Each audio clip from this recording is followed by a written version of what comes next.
タビートのオルタネーターの分解整備を開始しますよ。ボーネットオークションで実動品を3000円弱で買った親父さん、商品を受け取って箱から出した時ボロボロすぎてビビったと言ってました。暇な親父が地道に汚れと錆を落としたのでパッと見は綺麗ですね。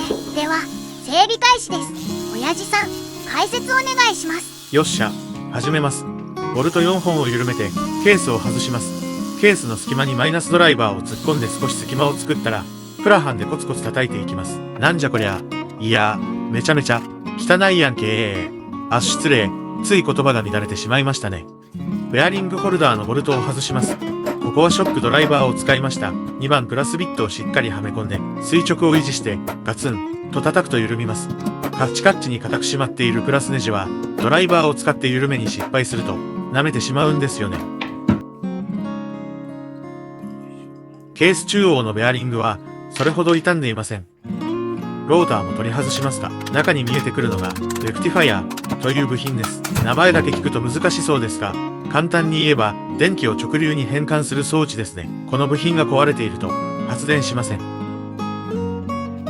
レクティファイアは後ろ側のケースにプラスボルト4本で止まってます。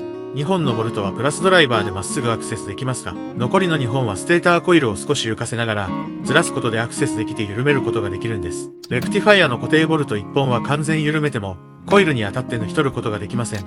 このまま作業を続けます。レクティファイアと一体になっているコイルも一緒に外していきます。まず目視で確認してみましょう。焼け焦げた跡やひび割れ、損傷がないかを確認します。大丈夫のようです。せっかくなのでリューターを使ってケースを磨きます。アルミ製のケースはステンブラシを使うと細かいところも簡単に綺麗になるんです。白く錆びているところに高速で回転するリューターを当てるとアルミが光ってくるんですよね。なんとも快感です。フロントケースの表側をバフが消してみたんです。ほーら、見ての通りピカピカでめっちゃ綺麗になりました。次に確認するのはベアリングです。これはローターがスムーズに回転するために欠かせない部品です。これが劣化しているとイオンが出たりエンジンの回転が重たく感じたりする原因になってしまいます。ローターを取り外し、シャフト部分にあるベアリングを手で回してみてください。交換が必要な場合は、専用のベアリングプーラーを使うと取り外しできるのですが、ビートのオルタネーターベアリングは新品が入手できないみたいです。少しご理解がありますが、シールプレートを外して古いグリスを新しいグリスに入れ替えて使うことにしました。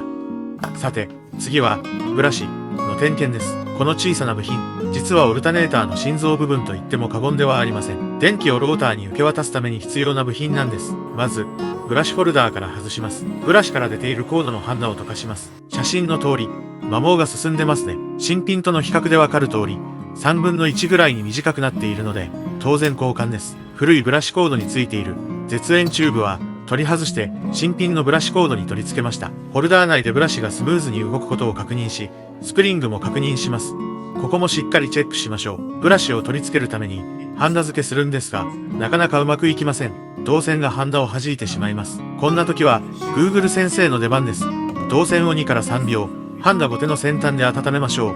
とアドバイス通りやって、なんとかうまくいきました。ローターは表面の錆を落として耐熱スプレー塗っときました。レクティファイア固定したので、さあ当てと、準備完了。いよいよ組み立てていきます。ローターをケースに戻すには、ブラシを引っ込めておく必要があります。それにはフロントケースのこの部分のゴムキャップを外します。ゴムキャップはケースの裏側で、プラスの精密ドライバーを使って押し出すことができます。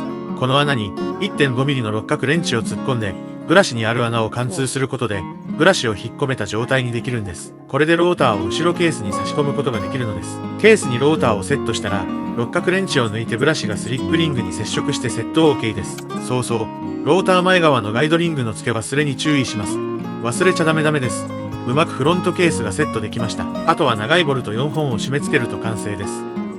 ってことで、親父さん、ビートの充電不足は起きてないみたいだけど、なんで中古のオルタネーターを買ってオーバーホールしているんかいな。今回部品代はブラシ1500円だけしかかかってないけど、貴重な休日の丸1日この作業にかかりっきりになってたけど、どうしてなんだい？それは外は寒いし、バイクに乗っても凍えて寒いし、こんな時は引きこもって暖かい室内で作業をするのも楽しいんですよ。テレビや YouTube 見るのも楽しいし、シンクの蛇口を直したりも楽しいよね。今回も分解して、直して、組み立てて、いい状態に戻すことが楽しいんですよ。それに、ビートも24万キロも走っているので、そろそろ準備しておいた方がいいと思ったのもあるかな。